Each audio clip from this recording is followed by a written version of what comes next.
Yeah, the Carolina Panthers have terminated their contract with the city of Rock Hill, South Carolina for an $800 million team practice facility and headquarters. It's insane. They're just like, yeah, we're not doing it anymore. Just know that. And again, I'll leave it there at that. Okay. This was one of the most anticipated and expensive developments underway in the Carolinas. The goal was to make the campus an entertainment destination where fans can connect with the team. It was to be a year-round home for the Panthers' business and football operations, along with non-football events. Its location in South Carolina was to cement the team's One Carolina mantra.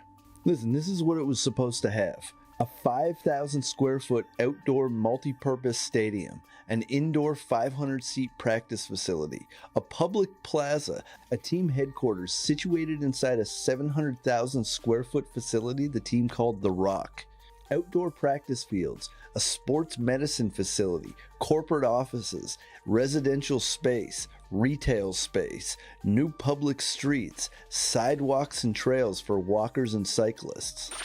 How does a project that costs $800 million get this far and then completely fall apart? This story is insane. All right, so a little side bit on David Tepper and how he became the owner of the Carolina Panthers. So, David Tepper, arguably the greatest hedge fund manager of his generation. Tepper's Alapalooza management hedge fund firm now manages nearly $13 billion, and that's down from the $20 billion they were handling a few years ago. In 2018, Tepper bought the Carolina Panthers professional football team in a $2.3 billion deal. How the deal came about is still somewhat confusing. Basically what happened, there was a huge uproar in 2017 about sexual misconduct allegations. On December 17, 2017, Sports Illustrated reported, based on anonymous sources, that at least 4 former Panthers employees had received significant monetary settlements due to inappropriate workplace comments and conduct by owner Jerry Richardson, including sexually suggestive language and behavior, and at least one occasion directing a racial slur at an African American Panthers scout. On the same day the article came out, it was announced that Richardson intended to sell the Panthers franchise at the conclusion of the 2017 season. Sunday, just hours after SI broke the news detailing allegations of sexual harassment and racist behavior involving Jerry Richardson, the Carolina Panthers owner then announced he is selling the team at the end of the season. Okay, so if you know anything about journalism, they knew this story was coming for months. They saw the landscape of what was going on with, this Me Too movement. He was like 80 years old.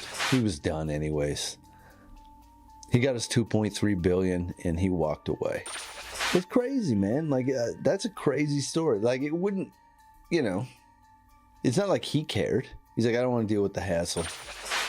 I think the NFL fined him like $2.5 million or something like that. So in May 2018, Jerry Richardson finalized the sale of the Carolina Panthers to billionaire and then Pittsburgh Steelers minority owner David Tepper for an NFL record sales price of $2.3 billion. So if you're tracking the sales price of NFL franchises, back in 2014, 4 years before the Panthers were sold to David Tepper, the Pegulas paid $1.4 billion for the Bills. Mind you, they're a small market team, but the idea that a franchise could appreciate $900 million over the course of 4 years, the NFL is huge business. That's incredible. So in August 2018, a letter sent from Rock Hill Mayor John Geddes to Carolina Panthers owner David Tepper touts Rock Hill as a sports destination and invites Tepper to visit the city and explore options for a new team headquarters and training facility. In March 2019, U.S. Representative Ralph Norman and Rock Hill Mayor John Geddes confirmed the city and team had been in discussion about a headquarters site in Rock Hill. That same month, state legislators and Governor Henry McMaster met to discuss legal changes. They'd ultimately be approved in May 2019 to allow tax incentives for the Panthers. So that's a big deal, right? They offered all of these incentives to get the Panthers to come to South Carolina. I believe it was like $115 million for, coming from the state, and another $225 million in bonds coming from the city. But yeah, look at this news report. This is what this guy says it way better than me. In December 2020, Rock Hill City Council approved a contract for the Panthers' new practice facility and headquarters. It had a price tag of $800 million. $115 million of that came from tax breaks from the state of South Carolina. York County promised $225 million in tax breaks as well. So in June 2019, Tepper and team officials joined city and state leaders for a downtown pep rally in Rock Hill to announce a partnership. Just a little story. Football City, USA. Football City, USA. All right, they're going to know Rock Hill for more than Football City, USA. They're going to know Football City, USA. They're going to know world-class facility. And they're going to know, world-class health facility, too. And we're going to bring other things down there, too. So we're just, it's a great day to be down here. In September 2019, multiple sources reported land was under contract for sale to the Panthers. In October 2019, Team Vice President and COO Mark Hart outlined plans for a training site to the Rock Hill business community. And then in March 2020, hiring began for contractors to build the new Panthers site.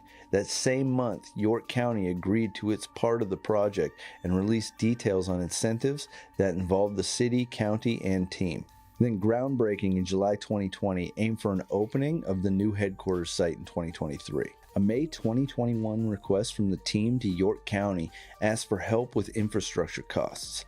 A letter from Hart to the county that month stated that the expected money from Rock Hill hadn't come. Bonds were expected to be issued by the city by October 2020, according to the letter, but an extension into February 2021 already had been missed. The city stated that it had met its financial obligations to that point. We've met all our obligations required under our agreement, so I'm not aware of anything that we feel like we didn't do right or didn't perform. But today, the city of Rock Hill conceded it has not issued $225 million in bonds required to finance the construction of roads, power, sewage, and water on the site. Now, according to the Financial and Construction Administration Agreement between Rock Hill and GT Real Estate Holdings, which represent Tepper Sports and Entertainment in the deal, the city was expected to use its reasonable best effort to issue the $225 million in bonds by February 26, 2021. The agreement states that the city's reasonable best efforts would not require Rock Hill to pledge, use, or contribute any funds, revenues, or assets to repay the bonds. That's got to be some really small type, because that seems to contradict everything that the agreement was based on. If I'm reading this right, I'm just learning about this. Let's learn together. The March announcement from the team stated the headquarters project would be put on hold due to lingering financial issues with the city. A Tepper Sports and Entertainment announcement read, "Given the economic realities, the difficult but prudent decision has been made to pause the project. The ongoing work will continue with our partners to find an economically acceptable solution for all parties to continue this project in Rock Hill." Later in March, York County agreed to a newly proposed financing deal with the team in the city. In it, 4 decades of incentives would pay the $225 million in public infrastructure at the heart of the team's funding hang-up with the city. I like how they just reworked the deal to stretch over 40 years. Listen, I know we were supposed to back these bonds worth $225 million, but what about if we give you incentives for 40 years that will make up for that cost? You think David Tepper is going to be around in 40 years? You think he cares? He could pay for this out of his pocket. He's worth $17 billion. I'm not saying he should, because they made an agreement and that's why he went there, but the fact that he's only put $250 million into this right now, for a guy worth $17 billion, he doesn't care. He's going to write that off as a loss. The team announced it would terminate its contract agreement with Rock Hill for construction of the site off I-77. Rock Hill Mayor John Geddes said he'd recently spoken with team officials. He said the team plans to evaluate the project given the recent economic variables like COVID and inflation. "We're going to sit back and see what they plan to do," Geddes said. But now we're learning Rock Hill is at risk of losing a deal that some say would have changed this city. The senator of South Carolina publicly denounced David Tepper's actions and said that it makes the entire NFL look bad. The NFL wants to be known as an entity that is a reliable business partner. It has to understand that David Tepper's erratic and haphazard approach to this project does not reflect creditably upon the NFL. David Tepper is being painted as the villain in the story, despite the fact that the city had denied that. They said that they came through with all of their financial obligations, despite coming out later and saying, like, yeah, we couldn't get those $225 million in bonds. You know what I mean? And now, because he stood up to them, he's the villain. How's that work? Politicians are so greasy. He is the richest owner of all of the owners in the NFL, which kind of puts him in like this elite class. Okay, just to wrap this up, do you think David Tepper made $17 billion being a fool and letting people push him around, especially greasy politicians from South Carolina? No.